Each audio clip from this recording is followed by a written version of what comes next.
Hi everybody, welcome to another baking session with Ruby, and today we are going to be baking a sponge cake with a difference. For our recipe, we have oats. We are using rolled oats and some vegetable oil, castor sugar, some flour, all-purpose flour, eggs, and we have our fat there, margarine and butter together, some flavor, buttermilk, and our prepared pan, mixer, and all that. So let's get straight into business immediately.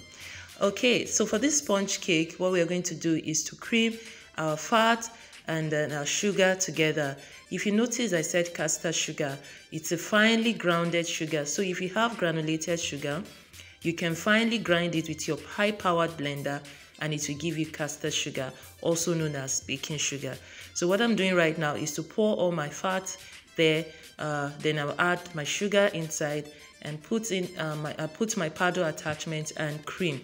Now we're using 3 types of fat here. I decided to experiment and it came out well. So just enjoy and follow me as I explain. So I have butter there, I have margarine, and I have vegetable oil.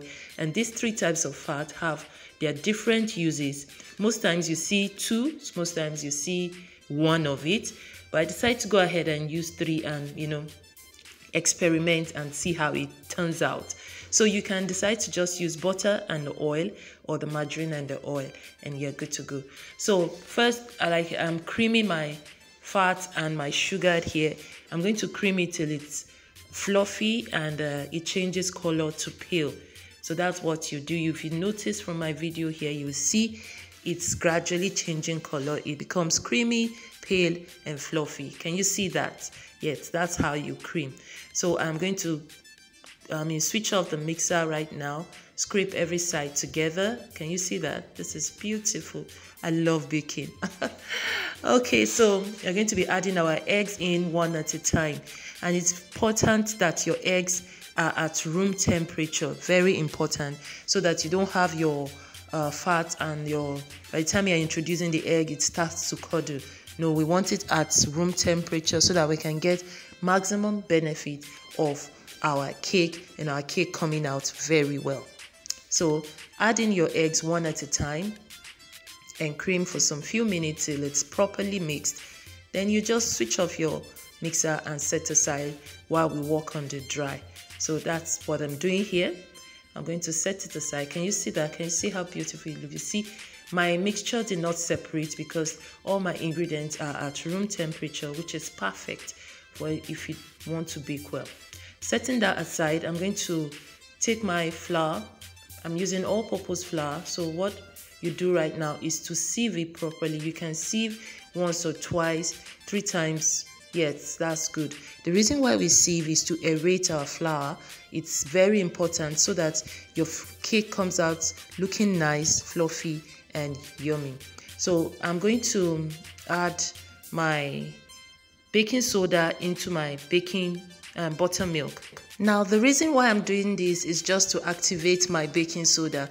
Most of the time when you have buttermilk in an ingredient, you will need baking soda. This is to activate it and make it work well.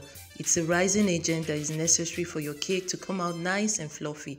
So after sieving my dry, adding my baking soda to the buttermilk, now I'm going to be incorporating this into my fat and sugar ingredients, starting with the dry first, alternate it with my buttermilk in that manner. So I start with the dry and end with the dry.